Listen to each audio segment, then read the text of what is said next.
You are listening to Healthy Paint Talk with Bill and Darryl. Healthy Paint Talk is brought to you exclusively by HealthyPainting.com and ExpectationRestoration.com. Each episode invites you into the slightly unorthodox world of Bill Daly and Darryl Whalen, two experts in the world of healthy and environmentally conscious painting, coating, and finishing. Join us each week for our experiential conversations, educational information, and answers to your questions about products, practices, and methodologies that make a difference to us all. Find us on the web at healthyhomecast.com. And now, your co-hosts, Bill Daly and Darryl Whalen. Okay, welcome to episode 1 of Paint Talk with Bill and Darryl. So yeah, we thought this was going to be episode 1 of the world's first weekly paint, coatings, and finishes contracting and products podcast. Yet we discovered that there are other podcasts out there that may or may not be similar. With a little bit of research I did, I wasn't able to find anything that appeared to be focusing on the health and environmental impact of the industry and its products. We'll update you with some of that information in the future and make sure that we are offering a unique and fresh perspective. Paint Talk is part of the Healthy Homecast Network and is brought to you exclusively by HealthyPainting.com and ExpectationRestoration.com. I'm Darryl Whalen, along with the star and co-host of Paint Talk, Mr. Bill Daly. Howdy, howdy. And we'll get into the future of some of Bill's background. Actually, Bill was interviewed on episode 12 and 18 of the Healthy Homecast interview show on HealthyHomecast.com, and that's where we met, began a business together, possibly became friends. I'm not quite sure yet. And that's still up for grabs. And decided to do a show together. Our audio engineer is Randy Parcel, and our producer is Tony Calapristi. He's not here, so I'm not sure if we're pronouncing his name correctly or if he is or is not officially a part of the show. But well, if he's not here, you did pronounce it correctly. And if he's not here, then I guess he's not part of the show. As we develop the format, we encourage all of those who may be listening or will soon be listening to let us know of any questions or comments or ideas that they may have. You can do that by emailing, for the time being, info@healthyhomecast.com or by calling 206-650-4587. So this is a rundown of the things that we intend to touch upon during each show. First, number 1, the things that have come up in our lives over the past week or so that are applicable to the theme of the show. Number 2, we will have a specific topic of the week that we can both chime in on. Number 3, we will have a product of the week, something that is not directly related to either of our businesses, something we might know about, have used, have recently heard about, or have recently discovered. We will entertain questions that our listeners have regarding painting, coatings, and finishes. And then we intend to end each episode of our podcast with a silly question that may or may not have any relevance to our program or each particular episode. As we get to it, we'll find out if that question will get answered, if it is even answerable, or if it will be something to scratch your brain over and ponder till the next episode. So let's get started. This is What's Been Happening. Bill, what's been happening with you over the past week? Oh, you really don't want to know. Well, maybe you do want to know. We do. That's why we're here. What happens to me is I operate off of what we call the telephone call. I don't plan my day. Usually by about 7 o'clock, my phone goes off because I do a lot of work with people on the East Coast and answer a lot of questions. And so I'll basically sit in front of my computer till about 9 o'clock in the morning, viewing pictures that my company will send to me that I need to respond to. And one of the emails that I got was a fellow up in Olympia, Washington, Tumwater actually, and he has a lumber company that specializes in all recycled lumber. So he happened to get a little contract with a company that makes this coffee company in Seattle called Starbucks. And I've heard of them. They've got a couple of stores.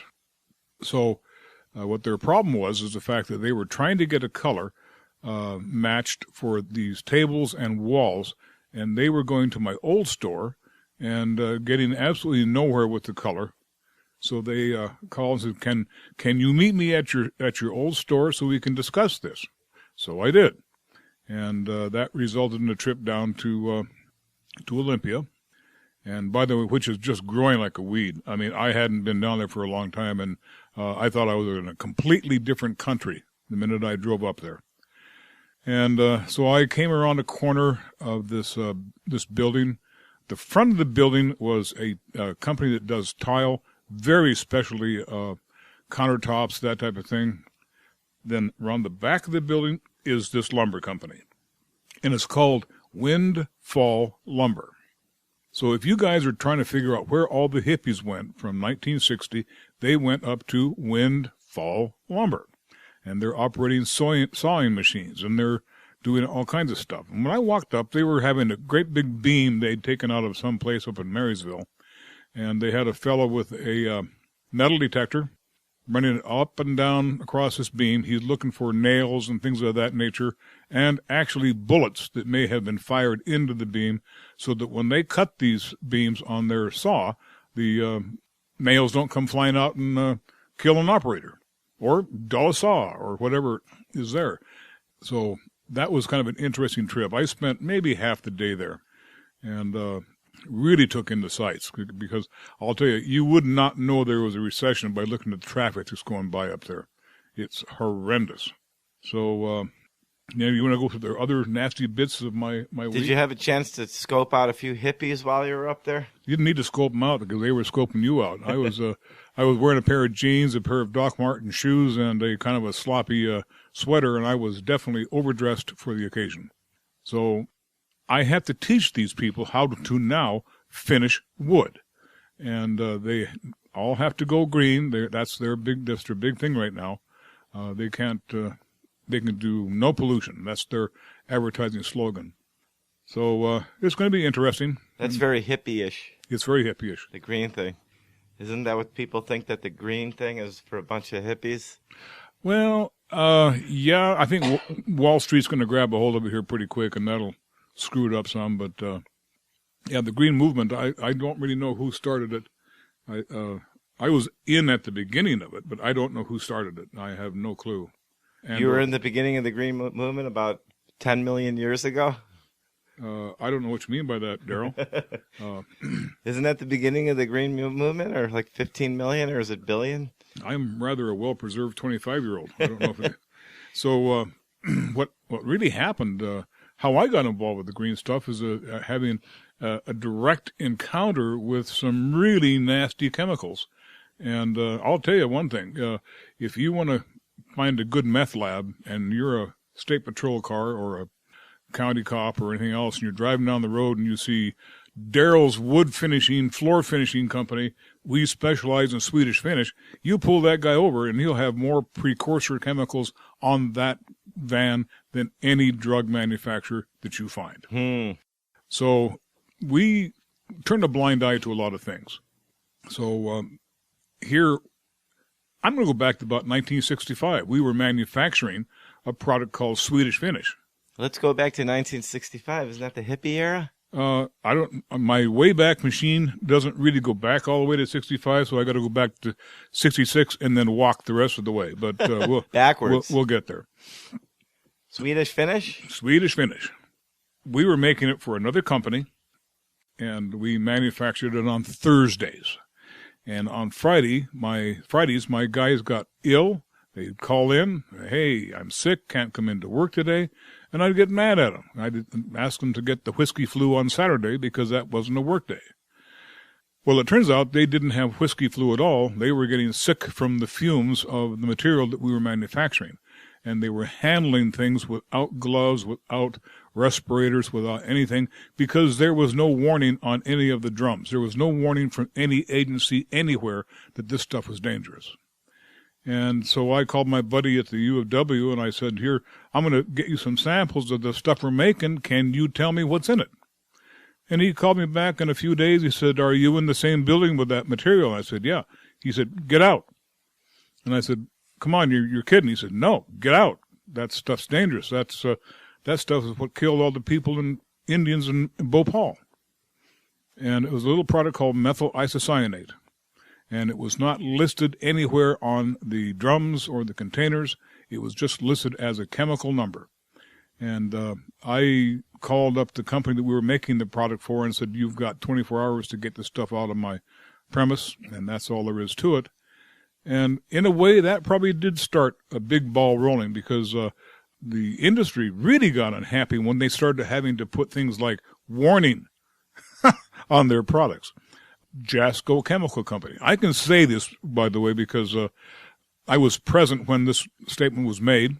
Max Anthony, who owns Jasco Chemical Company, opened a letter, and it said, you must put the skull and crossbones on the front of your label starting a particular date, but you may use up all of the labels that you currently have. Well, he had lithographed cans. So what do you suppose he did?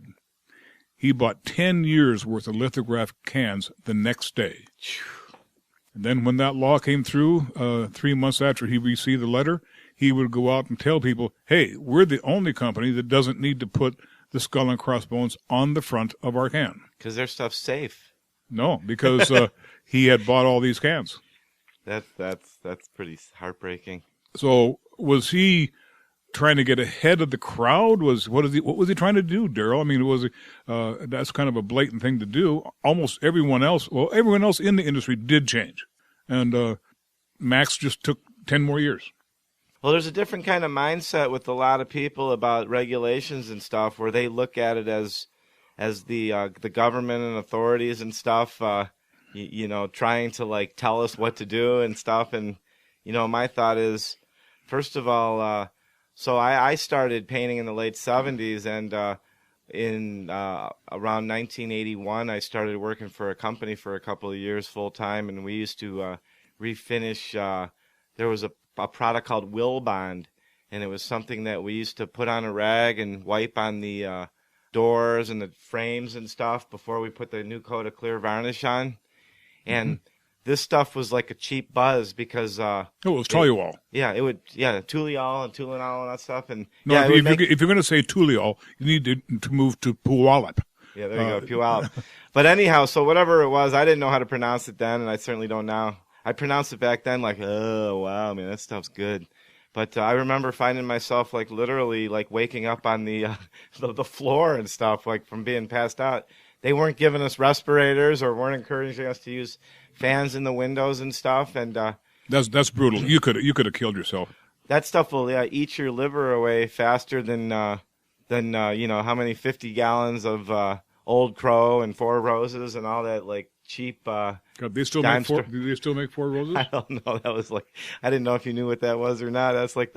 That's basically you could probably do the same thing. No, the Four Roses used to be my stepfather's favorite drink at work.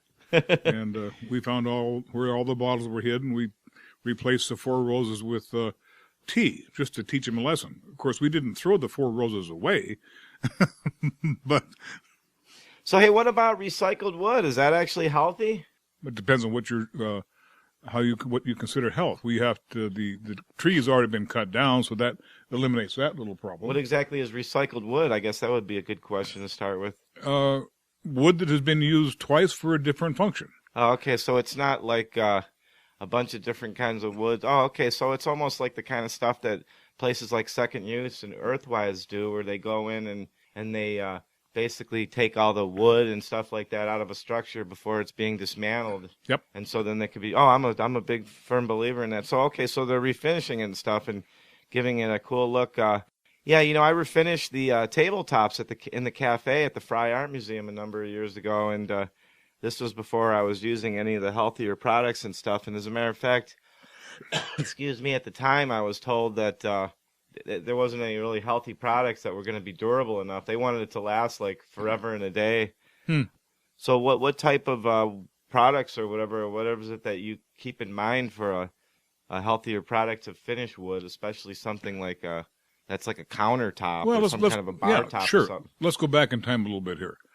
So how in the world did the Mayans make a finish that lasted 2,000 years on the outside of their temples.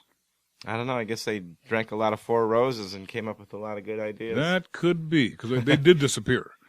What they did, they used natural substances that they found right around there, and they were more than likely water-based, and they were probably as tough as nails. One of the hardest finishes in the world is what we call milk paint. And if you were to urinate in the milk paint, which, of course, everybody likes to do that. That's fun. That would catalyze the milk paint, and you can't get it off with a sledgehammer. So don't tell me that the water-based coatings aren't hard. We can make them as hard as anything. It's just that, for example, the product that I manufacture, which is going to be used on all of the Starbucks coffee tables, was deemed very definitely hard enough, and it's green. And Starbucks, of course, is a green company. And we were competing with what we call conversion varnish. That's a very smelly lacquer-type product that requires a catalyst for it to dry. Extremely toxic. Extremely toxic. The guy who's going to be doing the painting says, well, this can't be anywhere near as good as the catalyzed varnish. And I said, oh, yeah, it's as good, if not better. And, of course, he wasn't going to take my word for it because I'm just an old fart with a can in my hand. Unfortunately, I have done a lot. I have used every product that I manufacture. I have used and used and used. Done floors, done cabinets, done all kinds of woodwork. So he sprayed some material out, and he was complaining all the way. At the end of the day, he was trying to sell me on the product that I was trying to sell him, because he was amazed at what it did and how it came out and how it dried. And then I kind of pulled out the sword to do the last coup de grace. And I said, how much do you pay every month to dispose of all the solvents that you've got in your shop? He said, $1,500 or so. And I said, well, you are just going to put that money in your pocket now, because you don't need to dispose of the water that you're putting in this product. And his smile came over his face like you wouldn't believe. And I said, and when you are solvent-free in the shop, I would definitely call your insurance company and tell them that you are now solvent-free, and you will find that your insurance premiums will drop like a rock. Yeah, are you awake, Darryl? Yeah. Okay. I was thinking about something that you said about the urine and paint thing. Back when, before I was using the healthy products and stuff and not being very mindful, I think I was thinking about how I had so much coatings and finishings in my system that if I had suggested to the client that I just urinated on the walls, they'd probably be pretty protected, but never mind. Well, as long as it dried and came out glossy. It'd probably be a little nasty. So have you, anything else that you've discovered or ran into or created or remedied this past week? Well, many, many things. I got a telephone call from a guy down in San Francisco, and he is an architect-type fellow who is also a, what would you call him, design-build fellow. He gets integrally involved with the projects that he designs, and he'll go out and oversee them. And he had just a boatload of cabinets that he put into this condominium in San Francisco, which is probably about a $5 million condominium. And the customer wants everything green. The painter was willing to put on green material. Everybody was kind of copacetic with this whole thing. And I ended up spending about an hour and a half with him on the phone, walking him through the fact of how to open the can, what to do, what applicator to use, the whole ball of wax. Because I will tell you, you can put on a very cheap material with a very good applicator and get great results. And it's the applicator that makes a professional a professional. And that's always been true, always will be true. And you can go to Sears and buy a crescent wrench and go to work on your car and not get very far. You got a wrench, you got a screwdriver, but then you take it to a real mechanic and he's got the tool that absolutely fits what you're trying to do. And that goes for putting on paint and coatings, clear coatings, stains. They all have special tools. That they do. Well, as for me, I've been fighting this damn illness while painting and working on the businesses and working on staffing and creating content for the podcast. And so you want more money? So I want more money. Yeah, we're not making any money on it, so I want more than nothing. So if I get twice as much as that we're getting right now, then I'm going to be doing pretty damn good. And the big thing I've been doing the last week, I've been catching up on these 45-year-old episodes of Green Acres on an internet television station. I don't know how many listeners out there remember Green Acres, but it's pretty funny. The one big thing that came up for me is we've been working on this project for a gal in Green Lake that has some real severe challenges with chemicals and stuff, and it really gave us an opportunity to realize that although I've learned a lot of stuff over the years, I've certainly got a long ways to go as far as learning a few things and understanding a few things about some of the challenges that these folks go through. But she turned out to be real great, and we're working it out, and she's actually needing to talk to her doctor and remedy some of the issues in the house, and she's been really, really great about it. And it's really been pretty tough on me to even think about having to go through that. And I think some of my not really being super mindful of it just has to do with that I'm not really afflicted with those challenges and stuff, so I don't know really what it's like. But it's amazing when you can go into an area, even using, many of, or if not all, the healthy products, and thinking that it's fantastic and came out great and it looks great, and it doesn't feel or smell like there's anything wrong, and then somebody could just be having some just incredibly strong reactions to stuff. Well, yeah, it is kind of funny how some of these people seem to be. And I will tell you, there is real chemical sensitivity out there. I've got an autistic grandson, and we have had many conversations about where did autism come from and why is it so prevalent today. And there are many diseases that are out there today because of the chemicals that we are introduced to. Diabetes is now on a absolute record of getting people, grabbing them, and it's just a fast-spreading disease. And we kind of think that autism may have something to do with that chemical quirk as well. And I don't want to go out on a limb and say, yeah, that's what it was. He smelled some paint there one day, and there he went. We don't know that. We can't trace that back. But we know that chemicals probably were involved. It's probably that decades of Swedish finishes. It very well could. And I gave a class one night to a group of chemically sensitive people.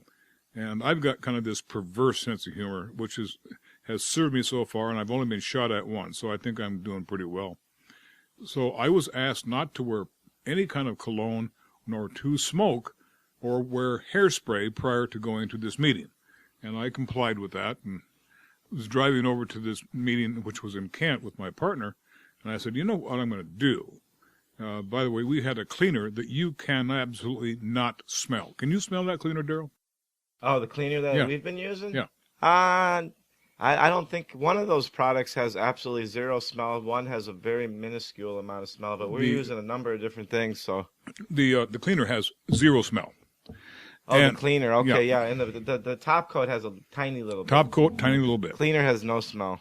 So I brought with me cleaner in a quart container and a lid, the finish in a quart container and a lid, and water in a quart container and a lid.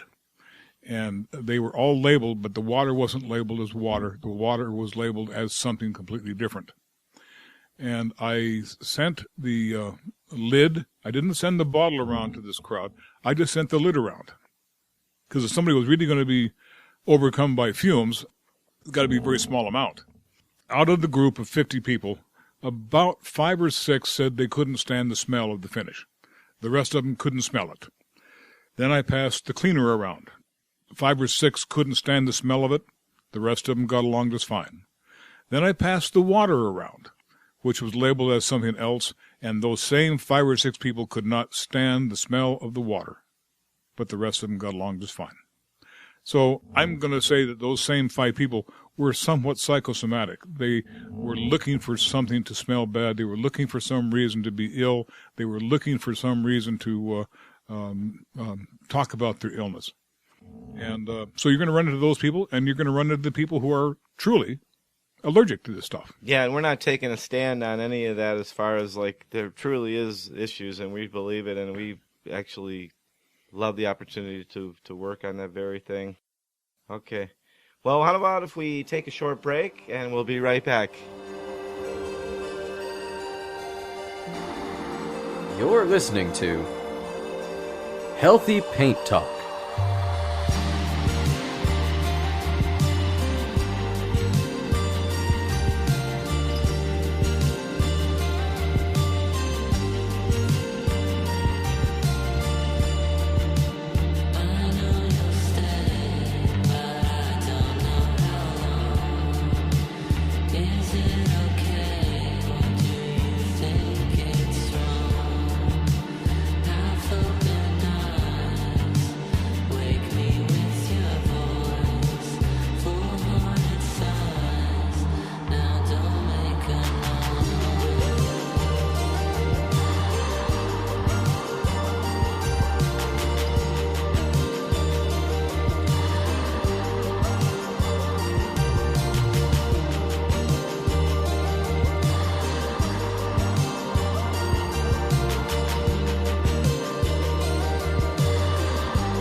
Okay, we're back here with episode 1. So how's it going so far, Bill?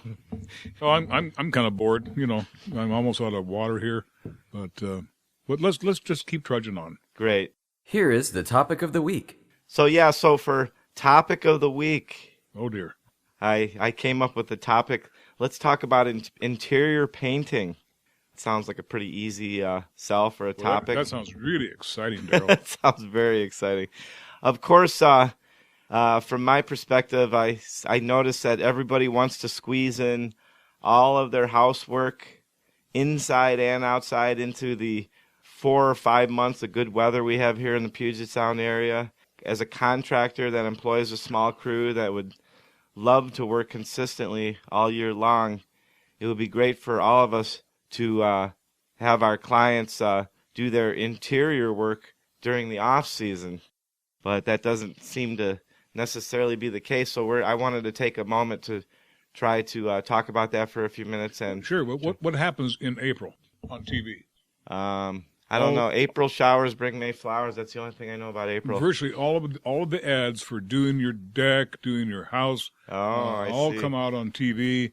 And the wife is sitting there, honey, you better go paint that house this summer because we just can't go through another winter. Well, in reality, painting the house in the summertime is the worst time in the world to paint it. So the ads about getting the stuff done in the summer, and that's definitely not the best time. As a matter of fact, in the heat of the summer, and the sun is like actually the worst time to do, at least as far as exterior painting. Yeah, it's kind of funny if you think about it. Here you go outside, and if you put your hand on the siding of your house on an 80-degree day, the siding is actually 90 degrees. It's hotter than it is outside. And now you put the paint on this nice 90-degree heated-up area, and all of the solvents that are designed to escape at a prescribed time go out way too rapidly, and you have got paint that won't adhere. You have paint that is improperly cured. You've got all kinds of problems. And virtually no one in the paint store will tell you that. They'll say something like, oh, don't paint in the direct sunlight. Well, how many people even read the label, let alone heed the advice that they get? A good painter will wait till about September to paint your house on the outside. That temperature is ambient at 50 to 60 degrees, absolutely perfect for the paint to do its thing. And you'll find that a paint job done in September will last virtually 2 to 3 years longer than a summer paint job will. Interesting. Yeah, we're actually doing outdoor stuff right now. Oh, sure. You're money hungry, so. So and plus another thing is in that heat and that sunshine, people are starting to use. We're finding that people are starting to use more of these deep dark tones, and in that heat and that sunlight and everything, man, that's just like it's just a slew of problems. It isn't kind of funny. I don't know. Do you watch TV, Daryl, or do you? I watch occasionally. I watch television, on the internet. Ever watch the series Mad Men? No, but I know that it's very popular, and it's based on the 50s, 1950s. Actually, the 60s. 60s, okay. And everybody in the series smokes and drinks. They drink all day long, they smoke all day long, and when they go home to their lovely wives or whatever they are, you'll walk into these lusciously green, red interiors of the house. We started slapping on off-white about 1971, and we haven't got off the off-white kick since. But back in the 50s and 60s, we used color, lots of it. And lots of lead paint. Lots of lead paint. So people are looking at that TV series and saying, that looks pretty good. I bet if we did the hall in a color like that, that would be nice. And those colors are starting to come out, and now that will just spread to the exterior. So people are getting a little more bold with color right now. So let's get back onto the subject of the interior painting. I'm going to stay on this other stuff. Well, that's if you want to go on the interior, that's fine. We'll save that for a future episode.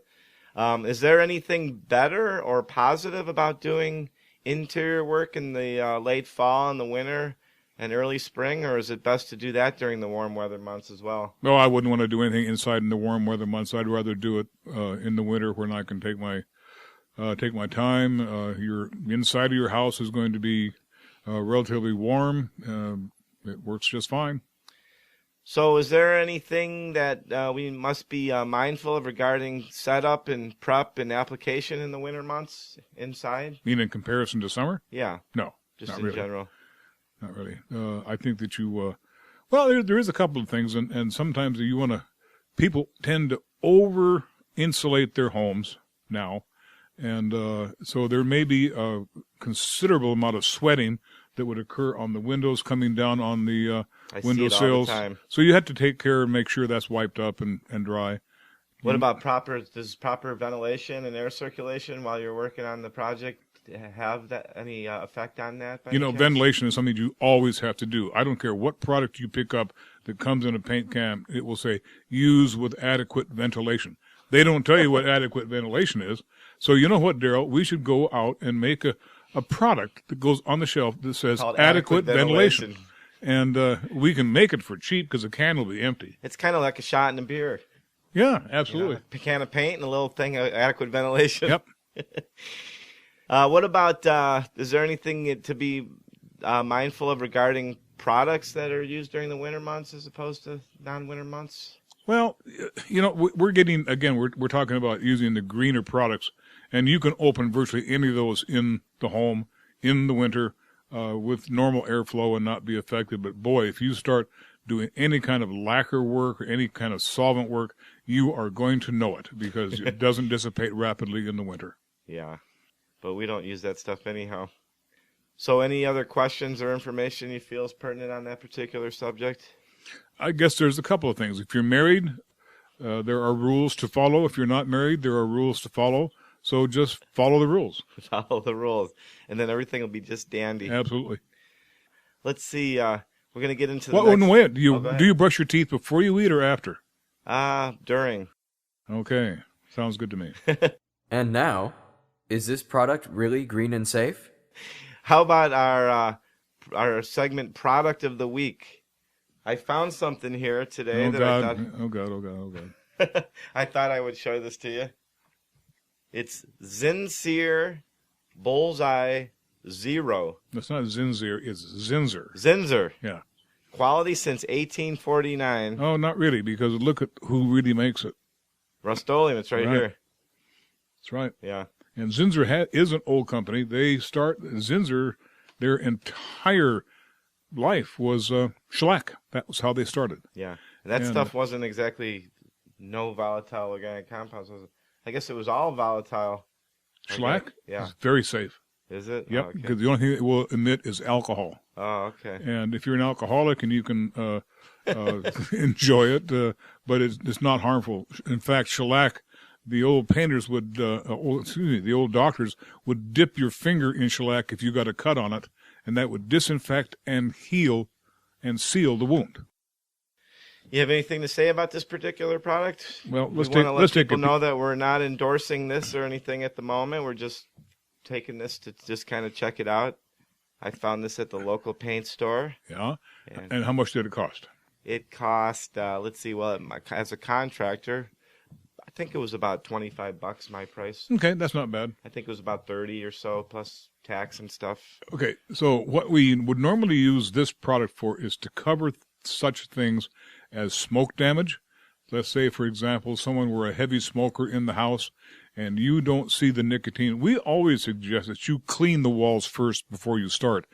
Virtually no one does. They get the paint and say, oh, hell, the paint will cover that, and over you go.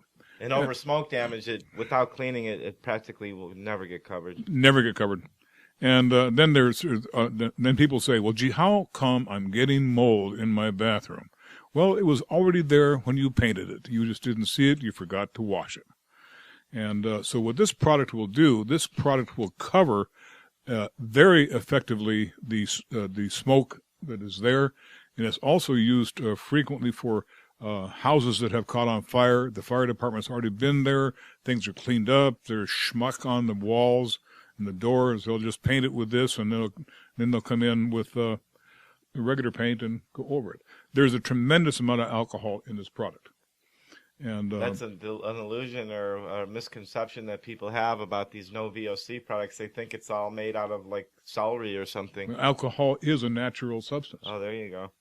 But this is a water-based product. Yep. Is it really possible to seal those types of stains with a water-based sealer? If you were to use white pigmented shellac, you would cover those stains in one coat.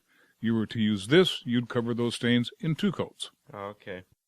So great. Well, that's our product of the week. Well, I think what we ought to do, this is what I really think we ought to do. We ought to go to one of the big box stores. Okay. With our microphone, grab a clerk, and go down and have the clerk explain virtually every product we come across to us.